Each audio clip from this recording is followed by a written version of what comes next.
Got dirty Bitcoin? That is, do you know the history of the Bitcoin in your wallet? Initially, you might not care because Bitcoin is supposed to be fungible, right? One Satoshi as good as another. This fungibility is critical to any monetary system, to any medium of exchange. Why? Because someone who accepts your Bitcoin as payment must be able to rely on its convertibility.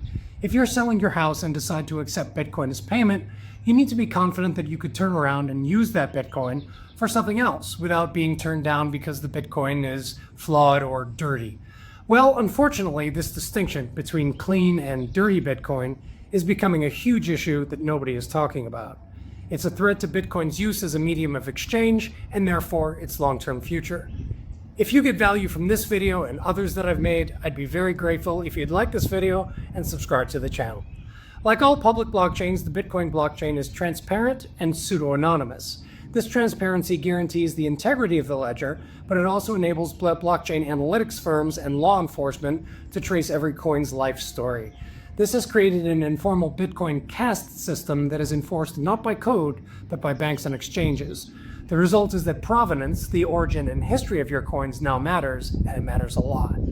Hodlers who cannot supply a spotless paper trail when it comes time to convert or liquidate their Bitcoin risk seeing their coins frozen, discounted, or outright refused.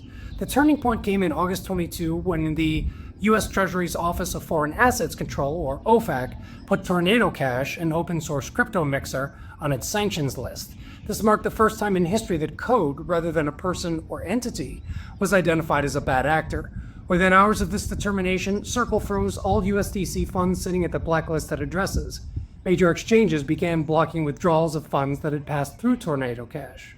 Legitimate users, including perhaps journalists, political dissidents, and citizens of oppressive anti-crypto countries who relied on Tornado Cash for privacy, discovered that their coins now carried a scarlet letter that could never be washed away. A similar stigma clings to Bitcoin tied to several high-profile hacks. Just as one example, Mt. Gox creditors have run into very real headwinds as the bankruptcy estate began making repayments in 2024 and 25.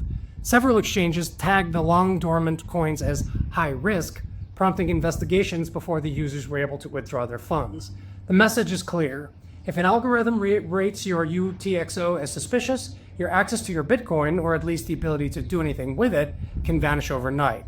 As global AML standards converge, the coins you acquired years ago from a mining pool, a friend, or a local Bitcoin meetup, all perfectly legal, may have nowhere to go without an in-depth history of where you got the coins and where they've been. There are also implications for estate and inheritance planning.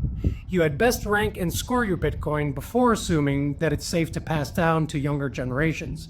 The chain of custody can be even harder to prove when the originally KYC purchaser of the Bitcoin is no longer around to show receipts. So, what are the implications of all this? Well, first, no one in their right mind wants Bitcoin or any other crypto to be used for nefarious purposes. Having a healthy crypto ecosystem requires that all of us stand up against the thieves, the scammers, and the criminals. And so, some oversight and guardrails are necessary. That said, there are a number of glaring contradictions in all of this crypto spying trend. First, it is amazingly hypocritical. Fiat money can be and is laundered over and over and over. While occasionally a bank will get essentially a slap on the wrist, that's the end of the matter. No one continues to question the legitimacy or fungibility of the underlying currency units. In essence, the laundered money stays laundered forever, and the sins of one user don't haunt those downstream. Second, when it comes to privacy, it's privacy for me, but not for thee.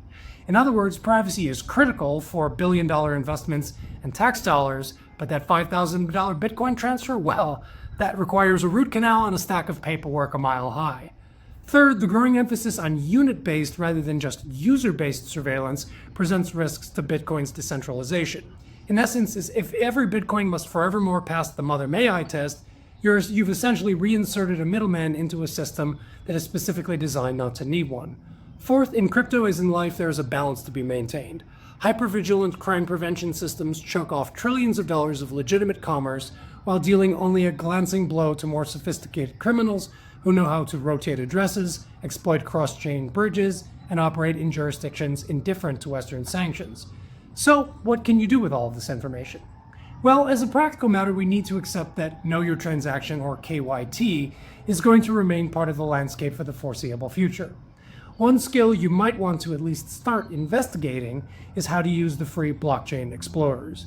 There are also more sophisticated paid tools that will risk score your crypto in the same way that the banks and exchanges do.